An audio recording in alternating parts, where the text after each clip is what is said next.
வணக்கம் ரிஷபராசி நண்பர்களே. உங்களுடைய ராசியின் 3ஆம் அதிபதி என்கிற முயற்சி ஸ்தானத்துக்குரிய சந்திரன் லாபஸ்தானத்திலிருந்து குடும்பஸ்தானமான மிதுன ராசி வரை பயணத்தை மேற்கொள்கிறார். அப்போ லாபத்தை வீட்டுக்கு கொண்டு வரதுக்கான வாய்ப்புகள், மகிழ்ச்சியை கொண்டு வருவதற்கான சந்தோஷத்தின் வெளிப்பாடுகள் எல்லாமே இந்த வாரத்தில் இருக்கு.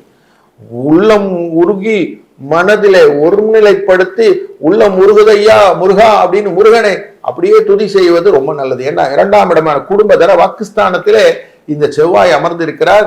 இவரினாலே நடக்கக்கூடிய அனைத்து விதமான பாசிட்டிவ் வைபும் நீங்க கிரியேட் பண்ணி அழகா கேபிடலைஸ் பண்ணிக்கலாம். இந்த வாரத்துல மகிழ்ச்சி உங்களுக்கு நிதர்சனமாக கிடைப்பதற்கு சஷ்டி விரதம் இருப்பதும் கிருத்திகை விரதம் இருப்பதும் ரொம்ப முக்கியம். முருகனின் பாடல்களை தொடர்ந்து கேளுங்க. இந்த சஷ்டி கவசம், கந்தகுரு கவசம், வேல்மாறல் இதெல்லாம் கேட்க கேட்க முருகா நீயே சரணம்னு சொல்லுங்க. எல்லாம் ஜெயம். வாழ்க வளத்துடன்.